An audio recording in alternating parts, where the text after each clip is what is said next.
everyone, and welcome to GoodGood Investing. This is Rachel Grunn, and Andrea Cwik. we are so happy to have you guys here today. Thanks for tuning in. We have a very exciting trio of guests for you today. I'm so excited. Who do we have on, Andrea? The Donis Brothers. The Donis Brothers. They're like celebrities to us. Literally. We're so happy that they agreed to it. They're very expensive, so I'm kidding. So a little bit about the Donis Brothers. They are three 20-somethings who are partnered on over 600 apartment units. They are active multifamily syndicators, and they are determined to give back, build a life by their own design, and help others do the same. Hi, guys. Do you want to introduce yourselves? Hey, you guys. Thank you, ladies, so much for having us today. My name is Kenneth Donis. I'm 23 years old. My name's Kerwin Donis. I am 20. And I'm Jeffrey Donis, and I'm 20 as well. And we really do appreciate Rachel and Andrea for having us. Thank you so much. Yeah, thanks. Thank you guys. And thank I'd also like you. to just quickly at the front of this episode plug their podcast. They have a podcast called The Real Estate Monopoly. And you guys should definitely go and check that out as well. Are you guys on all of the normal like Apple, Spotify? Yeah, we're on Apple, Spotify. We also have launched a YouTube channel, so now we're putting out videos as well. By the same name? But it's Donis Brothers, but Okay. that specific like playlist is Real Estate Monopoly. Awesome. Well, Yeah. we love your podcast and we'll check out your YouTube now. And I Thank you. know friends in multifamily that just love y'all. So y'all are getting around. And oh my gosh, do they have the coolest story ever? They do. I want to hear it. How do young 20-somethings trip into real estate investing? Tell us a little bit about where you're from, where you come from, how you even found out about syndication and commercial real estate. Yeah. Yeah, well, so we were all college students. Excuse me. So yeah, we were all college students, and I was actually in my dorm room. I was watching The Breakfast Club, and a guy named Mark Wayne came on and started speaking about wholesaling real estate, and that's kind of where I kind of it kind of caught my attention, and so that's where we kind of got started, and we just went down the rabbit hole of, real estate is actually something we can do on our end, and yeah. And eventually, we took us about 6 months to get our first wholesale deal, and that was awesome for us. We were at $7,000 in credit debt for Kenneth. He pulled out a lot of credit cards to do that. But our first deal, we were like, it was around 30 plus $1,000 of profit, and that was able to fund us throughout our total of 12 months in the single family space. And at that point, we decided that multifamily was just more aligned with what we wanted to do. We'd watched Grant Cardone and kind of heard what he'd accomplished. And before that, we kind of had these limiting beliefs that kept us from pursuing multifamily. We thought we didn't have the experience, the money, or we weren't old enough to pursue it. But once we realized that those were just limiting beliefs kind of blocking us, we decided to pursue it further. Yeah, and we were just like learning a lot, like he said, and we kept hearing multifamily was the place to be, and people had kept saying they wish they'd started sooner. So we were like, why not just go for it? And then eventually we all just sat together and made a decision to jump right in. And the first book that we read was the best ever apartment syndication book by Joe Fairless, and that kind of set the blueprint for what led to where we are now. Okay, love that. So when you were talking about the Breakfast Club, it was not the movie. It was No, the it's a podcast. podcast. Yeah. Okay. Yeah, Okay. so- Quick clarification. All right. It is an inspiring film, but maybe not in Yeah. the commercial syndication space.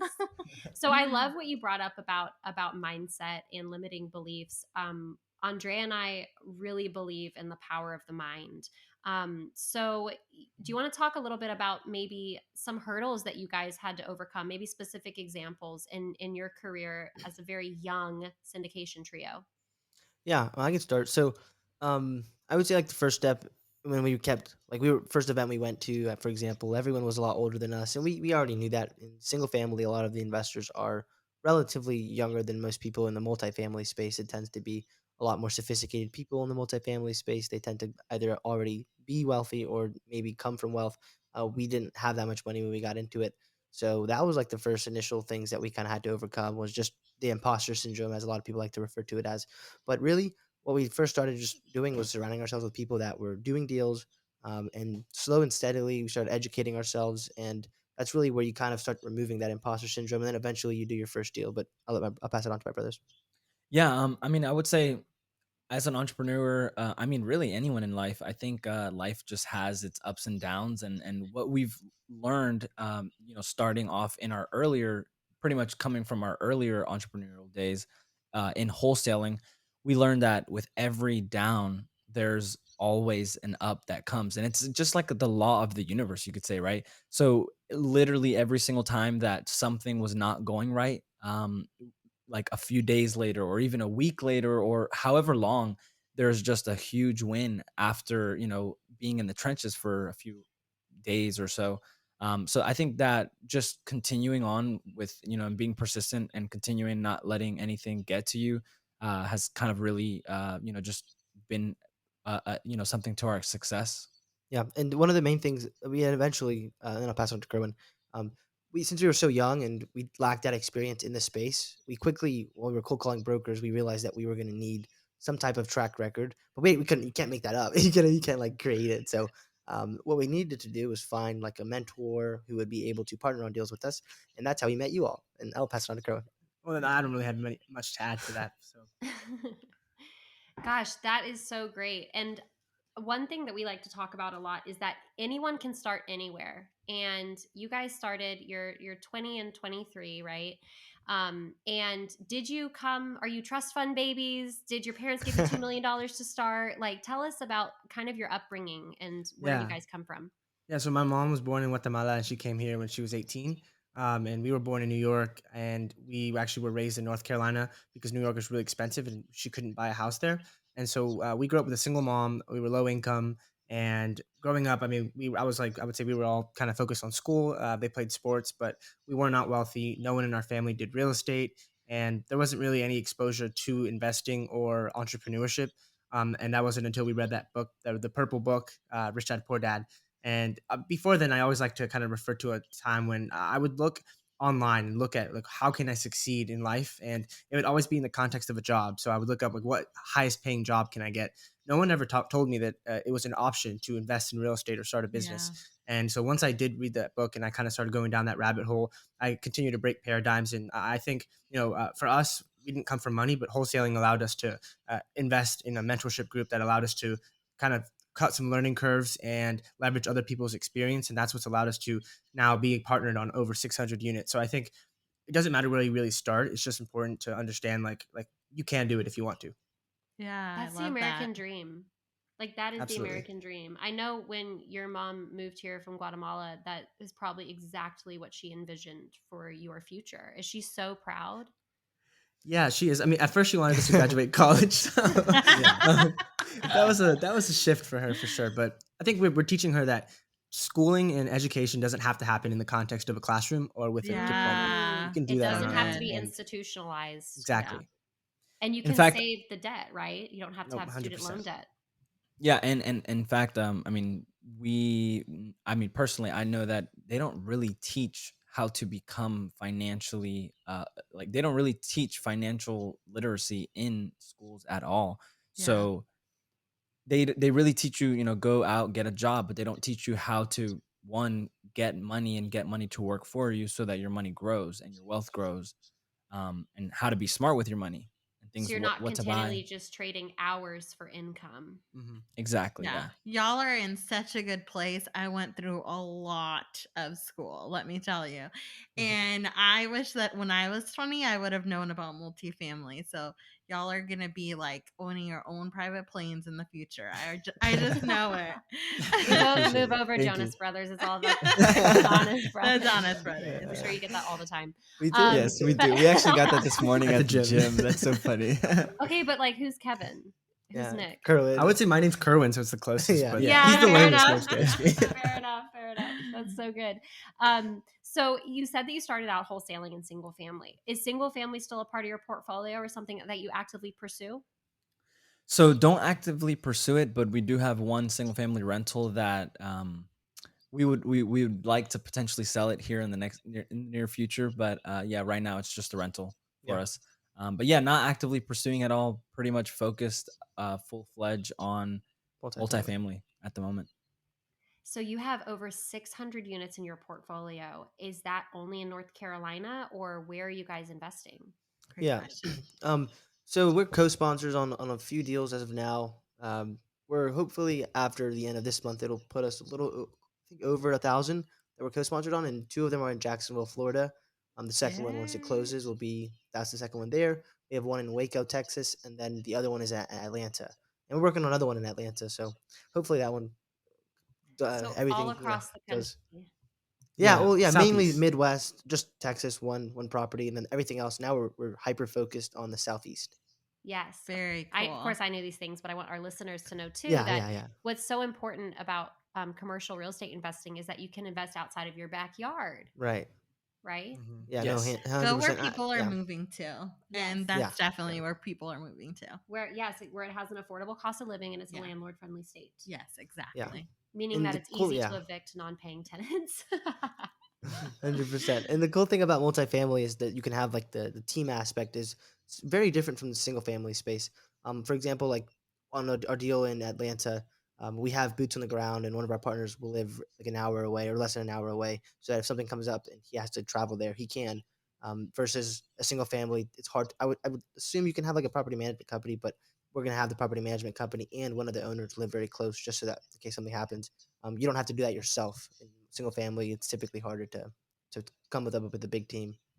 Yeah. Yeah, there's not enough meat on the bone for a single Yeah. family to have like big partnerships. And with commercial real estate, you can have all different people play to their strengths, right? You can have people property managing, asset managing, being boots on the ground sort of acquisition people or capital raisers, you know. Hmm. No, 100%. Absolutely. And for us, one thing we realized was in terms of the property management, I think you might have touched on that, but with single family, it was more of a headache and there wasn't as much cash flow to kind of outsource that. Whereas with multifamily, we're able to leverage a third party property management company in order to kind of get that done. And it's not something that falls on us. Right. Yeah. Let the professionals take care of it. Exactly. Did y'all start off passive investing at all, or did you go straight to being a general partner? Yeah, well, excuse me, sorry. So, I mean, when we started, like I said, we started wholesaling. So that was pretty active on our end, and we actually did like 16 deals, and then a flip, and then we did a few creative finance deals, which we added some properties to our portfolio. We've already sold one this year. Yeah, this year. So that was pretty active. We I would say, we're pretty active investors, and with the amount of money that we I had think she made. meant like multifamily, Yeah, yeah. right? So I was getting to that. Yeah. So with the amount of money we had made, primarily we just invested in how to learn, learning how to just really be an active investor. So we likely in the future will invest passively, but we invest in our own deals at the moment. But as far as like in other people's deals as a passive investor, not really. Yeah, so long story short, we started on the active side. Yeah, so I've heard of two different ways of people typically getting into multifamily. It's either as a passive investor or for us joining a mentorship or a mastermind group and then kind of getting into the active side. Now, obviously, you can go do it by yourself, but for us, we thought we'd go the route of finding a good mentor because we wanted to be on the active side. We wanted to be on the general partnership team and put together our own deals. Awesome. Yeah. Yes. And we love being a part of the same mentoring group as well. Yeah, yeah, totally. Getting a mentor in the commercial real estate space really makes sense because, like you said, you need that track record in order for people in the industry to take you seriously because you're dealing with serious money. I mean, some of these acquisitions are north of $40 million. A lot of them are. Yeah. Yeah, Our And last when deal you're was. getting a loan for that amount of money, Yeah. like you can't just be, two 20-year-olds or even a 28-year-old calling up a bank saying, "Hey, trust me, I'm good for it." Yeah, exactly. So you I really need to wish. leverage. Yes. Hey, let's shed that limiting belief. There will be a Yeah. time where I will be able to vouch for that loan with my own Yeah, balance sheet. Absolutely. Absolutely. Yes. Absolutely. Yes. That's what we're all working towards. But in the meantime, it is so awesome to leverage other people's assets, other people's credibility and track record in order to expedite your own success. Absolutely. Okay, so I kind of want to dig in on the different roles because with multifamily investing, when you're a general partner, there's different roles that you can play. To get a sense of y'all's personality and the differences, what roles are you playing for your deals? Yeah, so I can start. I do the investor relations on the back end and then capital raising on the front end. And also, that kind of just comes with building relationships. Yeah, I'm primarily in charge of just acquisitions, and that includes underwriting deals, visiting property tours, and then yeah, just pretty And much acquisitions, broker relations. yeah, and I'm in charge of the podcast, the marketing, our social media, and now that we are aiming to be lead sponsors, it's a different space that we're entering, and so we're still learning. You know, we're every day we're learning. Excuse me, every day we're learning like those new roles as well. But we also divide our roles within that. But yeah, Yeah, asset management will be the thing that we pretty much will all do together. yeah, Oh, okay, Very great. cool. Okay, so tell me, because you work together, do you live together? Are you Yes. okay? So you live together as well. Spill the tea. Like, do y'all have your personal time? How are you getting along with each other Yeah. 24/7? Tell me. What happens when like one of you gets married or has a girlfriend? Like, do they just is it just a package deal? Like, Yeah, well, we've all kind of like made the agreement that we're focusing on. I like to say on ourselves for now. So no girlfriends or anything like that. That way we don't have to face that dilemma. But in the future, I love we'll it. have to move out. But right Hustle. now, yeah, exactly. Now is your time to be selfish. So go for Exactly, it. exactly. And we do get alone time, but honestly, we do almost everything together since we have the same friends. We have the same habits. Like we'll go to the gym together, we'll work out together, we'll eat together. Kerwin cooks, I wash the dishes, kind of thing. But when we fight, it's a good thing. I think growing up with someone, like some people say, don't work with family, but when we were little, when we would fight, we would obviously share the same room, or if we did, so I couldn't like get away from him even if I wanted to. So you kind of either get over it or it's just awkward. You know what I mean? So we ended up just being able to overcome those problems very fast. And then now with business, it's exactly the same thing. Yeah. So versus like working with maybe a friend or someone else on the that you're not really related to or grew up with, we had already had that innate skill of when we do fight, like we'll get over it, and we also don't take things business wise, and we try not to mix it. I mean, obviously we have the same why, but we don't let our feelings get in the way of making the best decision for our company. So I think maybe other people could do that, but we that comes easily to us. Yeah. Yeah. And I would also say there's three of us. So whenever there is a disagreement, there's always that one person that gets to decide what is the best, I guess, choice to go for the business. But yeah. Is that you because you're the oldest? No. No, so it's not even like I said, although I am 3 years older, that has no way in any of the decisions we make. So they, if they think that we shouldn't do anything, I'm just one person and there's two of them. So majority rules. yeah, majority rules. I love it. It's like a built-in tiebreaker. That's Yeah. great. I have 3 boys, and so if they ever get into arguments, I'm like, "Kiss and make up, please." So, Hug it out. yeah, Oh my gosh, they're gonna be the Cwik brothers one day. Take it on the Oh, That's line. awesome. yes. That is so exciting. Okay, so, how's your mom doing now? Is she a believer, or how are things going with, talking to her about multifamily? Yeah, I think she's like so in the beginning, like Kenneth said, her dream was for us to go to school and graduate and get a job. That's just because that's typically what most people think, especially her coming from a different country. But as soon as we started reading books, and that changed the mindset. So in the beginning, there was some turmoil, but as we started having some more traction and just a little bit more success, she started seeing that we weren't wasting our time, and also she kind of knows who we are as people and how seriously we take this. So I think over time, she's now becoming very proud and she's not the kind of person to like she's not I don't know the kind of love language that she has. I think it's like more of a Words of basic, affirmation are not her love yeah, language. yeah, so more Uh, basic action. same. So, Same with my mom, by the way. Latina also. Yeah, but we know, and Yeah. she supports us, and she like will always be watching all of our stories on Facebook when we're traveling, and so she stalks us on Facebook and stuff. Yeah, I always ask you why you watch all my moves, mom. But hopefully she'll get to retire soon, Yes, so Yeah. she'll see the fruits of all the labor. 100%. So I know that no success comes without failure. So as far as you guys are concerned, maybe you each have your own personal, biggest failure, but would you be comfortable sharing to our listeners like what some roadblocks were on your way to success? Yeah, yeah. I mean, I would say like in the beginning of real estate, we took us like 6 months to get our first deal. We were cold calling for from 9 to 8 p.m. And you might think we're exaggerating, but we're not. Like we actually would not stop the dialer. That's what we used. We would just leave it on. We'd eat while we were on it, and we got really good with talking with food in our mouths. So it just kept going and stuff like that. But obviously, it took a long time to get that first deal. But we just always had faith. That was in the single family space. I can touch on my investor relations experience. Um, Setting expectations in the beginning. I wasn't. I mean, you really go into these things, and we take so much action that you're kind of learning on the go a lot of the times. So it's kind of like failing forward is what we like to call it. The faster you fail, the quicker you can succeed. So I didn't set proper expectations in last year, for example, for tax. The K1 distributions could have done a better job of that. It wasn't necessarily a big deal, but I kind of took it hard on myself. So that's an example of what I can do moving forward.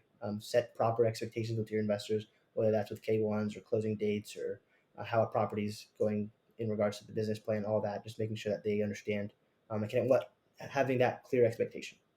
Yeah, and then on the acquisition side, since I do acquisitions, um, primarily, you have to look at a lot of deals, and I knew this coming into the business, and eventually, obviously, if you keep hacking at a tree, it'll fall.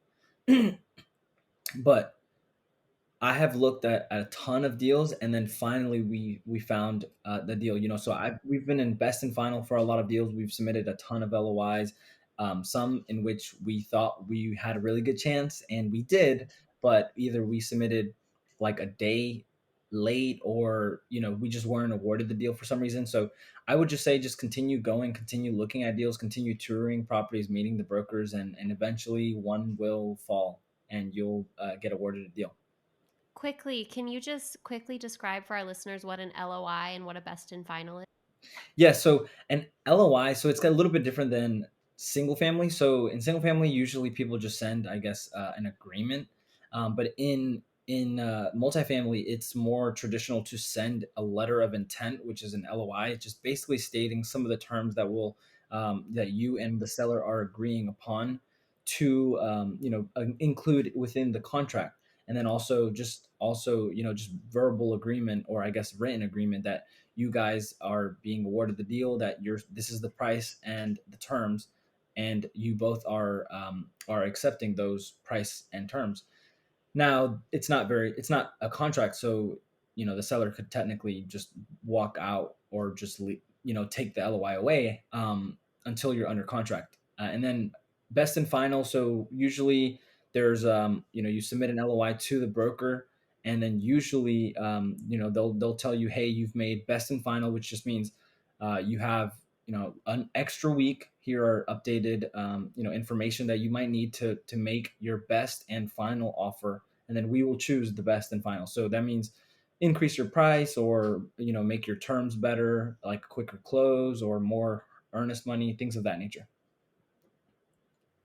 Are you seeing as hot of a market right now in the commercial side as it is in the residential? So I've actually heard, well, for multifamily, what I've been seeing, there's less buyers out, just because interest rates are increasing, and so there's a lot of syndication groups out there, or just people that are newer to the space that just are, I guess, scared to buy.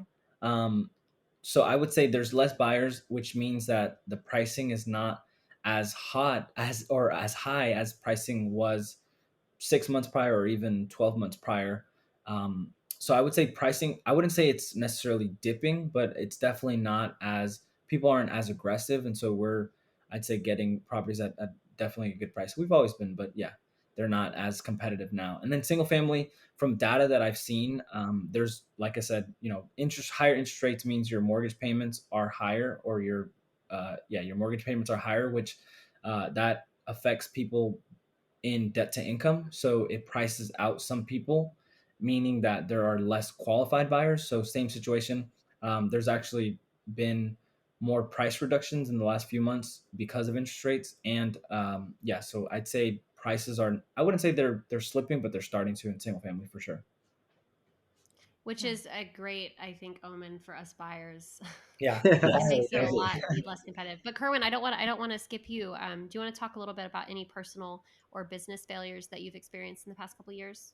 Yeah, I would say for us, at one point, we were really banking on focusing on multifamily, but we were also we have active income needs, of course. So we decided to kind of dabble in some other things, and now we're kind of really focused on just multifamily, and we realize the importance of really focusing and honing in on one thing. And so I would say those other endeavors that we pursue, they weren't failures, but they were more learning lessons of it's important to really burn all the bridges and make sure you're focusing on one thing, because when you really focus on one basket, you'll get the most out of it. Yeah. So he calls that shiny object syndrome. Yeah. Syndrome. Yes. We fall into that. I love that. Yeah. Focus. Yeah, You're explain just that. like, oh Let me my gosh, explain over that. here, and oh my gosh, over Yeah, here. yeah, Because exactly. it is Exactly. it's that's so funny, because it is important to have, you know, diversification in your portfolio, but not at the expense of your focus. Yeah. Mhm. I really love that. It is such a delicate balance. That is such a great point. Yeah. Thank you. For And sure. just to like quick story, there was one point where we're going to dabble in Bitcoin and crypto, and it was a crypto coin, and it was just we ended up taking a loss on it. But for us, that was a big learning lesson to not go into an investment without doing your due diligence and actually educating yourself on it. So that's why real estate is our bread and butter, and we are focusing on real estate. Yeah. We're just sticking to It's not volatile. Yeah, exactly. Very, very good. I know I also have that same shiny object syndrome, and my husband balances me out and it's like, focus, Andrea. And so I've been focusing. Yeah, definitely. I mean, that's how you're going to grow, is by Yeah. focusing your intentions Go all fully. in. Go Mhm. all in. Yeah. So you guys are, well, your mom is from Guatemala, so I assume that you're fluent in Espanol. Sí. Yes. Yes. We speak Spanish as well. So is our Andrea here. Sí, hola, ¿cómo están? Bien. Bienvenidos. Gracias. Muy bien. I know a lot more, but Where are you? Yeah. maybe our listeners don't. Andrea, So did you learn that, or are you native in that? my mom is from Ecuador, from South America. So Oh, okay. Awesome. yes, I know Spanish fluently, and I can practice when we see each other Yes. next. Yes, exactly. Yes. We'll love that. But that's great. That's really awesome to know, in case we have any listeners that know someone that speaks Spanish exclusively or is more comfortable in their native tongue of Yeah. Spanish and wants to talk about investing with people that are fluent. They could contact the Donis Brothers or Andrea, not me. Don't. My mom is fluent in Spanish, but I am not. Sign language, I got you on sign language. I can speak ASL, You can but Google that's Translate it for me. Is there anything else that you guys wanted to add, as far as, you know, what your goals are moving forward, what your why is? Why is it that you're wanting to build this wealth? Yeah. Yeah, well, started really back. The reason we got into real estate, and then of course, I guess made the transition. But really, we went to Guatemala in 2019 in December, and we just saw, our family. We knew that we were poor, poor single mother background, but the family that my mom comes from, which is our family as well, over there, like, it's actually extreme poverty. And so we kind of, my brother likes to say, and I'll let him say this phrase, but he likes to say that we were, what's it? We won the American lottery by being born here, because we're one generation away from being born in that third world country, and it's a beautiful country. They're very humble, but we just realized the opportunities we have here that we shouldn't let go to waste. And so that's why we decided to take action. And I like how you mentioned at the beginning that we are big on the life by design, because I think a lot of people in any age, but particularly our age, they are at this point where like they are being told what to do and maybe try to take advice from other people that maybe don't have the best advice to offer. And so we're just trying to be examples for people that you can create a life by your own design, and it is possible. You just have to understand that you can do it and know where to go to get more information. Yeah, and so like Yeah, and one be of our willing to take that first risk. goals is to retire our mom, which is, just because she's been here so long, and obviously, she's just getting older, and we want her to just be able to, I guess, do whatever she wants, whatever that is, right? But I think our biggest goal after that, which is, I think, more of a lifetime goal, is just to, just change our family tree and just help our family over there, and then maybe help the community that they live in as well, and just help. I mean, it's a beautiful country, awesome people. They're very humble, very happy with what they have, although it is very little. Yeah, so just try to give back and just do our part. And yeah. Love that. I That's love really it. sweet. what a motivating why, you know, to Yes. get you up every morning and pound the pavement. That's really special. And I'm sure eventually a financial freedom, you know, where you guys can just live off of your passive investments and don't have to be as active sometime in the future as well. 100%. Yeah, and I just love that y'all are young. You know, you could say you want a Ferrari and all of those things, but you didn't focus on that at all. And you talked about your mom and being a boy mom. That just like melts my heart so much, that y'all want to take care of her. And then you want to help communities and you want to help Guatemala. So I love that. Y'all were raised so well by her. She must be so proud. I'm proud of Thank you. y'all. Thank you. So That means a lot. yeah. Yeah. Yeah. Yeah, but because, the cars and the houses and all of that's going to come, I guess. But, there's not really much meaning to it. Like, yes, maybe it'll make you happy for a little bit, but I think true happiness is just being able to help people. And I really love to help people. And that's what I've, just enjoyed. So, Yeah, and a cool thing that we've noticed just Yes. quickly, like through our like we have a presence on social media, and people will reach out, and just being able to help people with what you've been able to learn on our short journey. To us, to me, it's so easy to do it, but to them, and I've been in their shoes not that long ago, where it's such like a big value add just to help them get closer to wherever they're looking to go. That's something that we enjoy doing. Also, this is like really fun. We can't act like it's not. Like we love what we do. So that's So- another thing that really motivates us. It's Yeah. just like when I was in school, I didn't really know what I wanted to do, and it felt I wasn't getting fulfillment out of that. And I know a lot of people my age that they go to really good schools and they're going to graduate and do something for the money, thinking they know they don't like it. They tell me I hate it, but I'm going to do it because I want to make a lot of money. I'm fortunate enough to have found something that I'm passionate about. I know it can get me to where I want to go. And when Kerwin says live a life by design, uh, what I like to say is I'm going to be able to spend my time doing what I want with the people that I want. And that's the biggest thing outside of all the things that my brothers already mentioned. I love that. And y'all are helping people. You helped Rachel and I. We were just blown away by how much you gave, how many tips you gave us with the podcast, and so much information. You have been open books, and we are incredibly thankful for Well, y'all. thank you for you guys. Yes. We love helping. So yes. Yes. So generous. So if people did want to get in touch with you, where can they find yes, you? we're big on impact. So if you guys want to reach out to us, let us know. It's at Donis Brothers on Instagram, pretty much every social media platform, Facebook, LinkedIn, Can you spell that? Donis? Donis, and then Brothers. And our website is www.donisinvestmentgroup.com. And if you want to access our 5 mistakes investors make playbook, it's donisinvestmentgroup.com/playbook. And we also have a YouTube channel, Donis Brothers. You can check us out there. Podcast. And Real Estate Monopoly is the podcast name. And you can find it on Yes, guys, go listen to Real Estate Monopoly so you can hear more about these incredible brothers and their story. Download their ebook, The Top Mistakes New Investors Make. Yeah. Awesome.